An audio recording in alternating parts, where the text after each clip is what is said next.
Mani sauc Jāna Jaunzem. Esmu absolvējusi šo skolu 1985. gadā.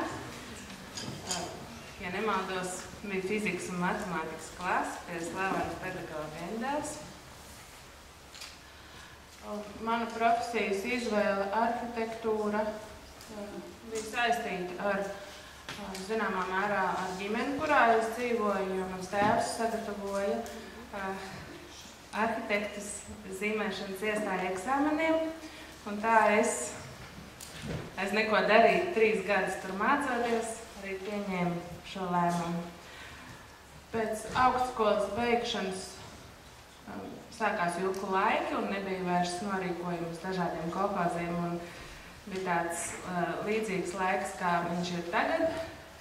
Un es devos uz pilsētu Bauska līdz savam vīram, kurš strādāja mazā uzņēmumā, toreiz viņi saucās Kooperatīvi,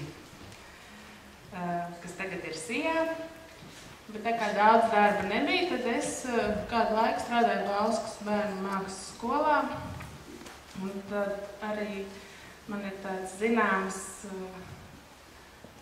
zināma praksa, tādās mazākās varbūt lietās, kas ir saistītas ar mākslu, bet pēc tam man ir ļoti lieta noderējis pie interjera projektēšanas un dizaina. Pēc tam es atnācu atpakaļ uz Cēsīm un nodibināju savu privātu praksi Cēsīs kādu laiku kopā ar jums pazīstamu cēsu uzņēmēju Valteru Kamīnski, kuram pirms tam bija piederējusi viena no pirmajām celtniecības materiālu firmām Tapex, un kurš ļoti labi zināja visu, kā būvēt. Un paralēli, pateicoties tam, ka mans kaimiņš bija šis slavenais pedagogs Endel, es strādāju arī draudzīgā aicinājuma valsts ģimnāzijā, kur pasniedz zīmēšanu, rasēšanu, un man liekas, ka pat kultūras vēsturi. Tad 2000. gadā mans kursa biedrs Sīlis un Kļava aicināja mani strādāt savā birojā, un es, protams, piekritu, jo tas uz to laiku jau bija viens no vadošajiem arhitektu birojiem Latvijā, un tāds ir vēl joprojām. Mēs varbūt varam pajautāt, vai kāds zina, kas ir tas pēdējais lielākais projekts, par ko jūs vairāk runās šī biroja?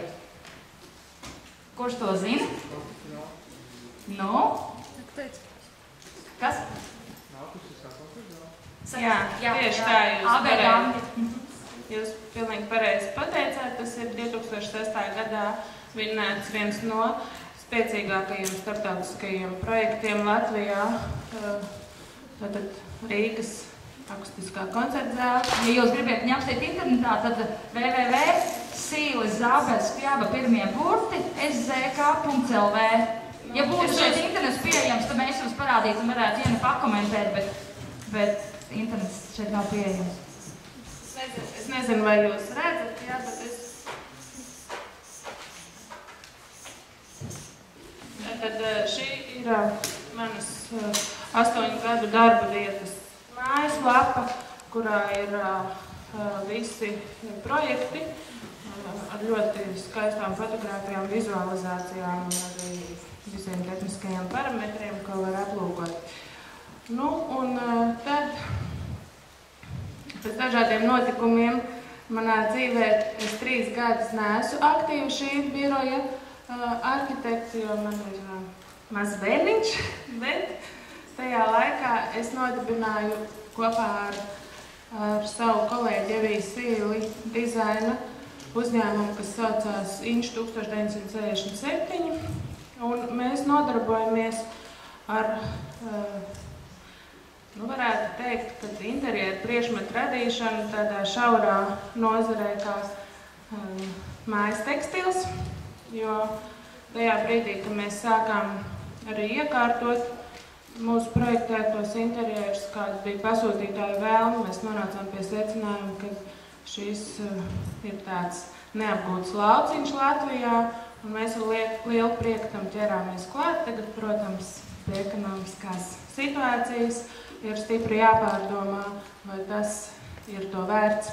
Bet viņš pārdeva arī pozitīvus festivālā, bija savas. Jā, viņš ir diezgan populārs un ir gandrīz katrā preses izdevumā Latvijas tomēr ir ar savu produkciju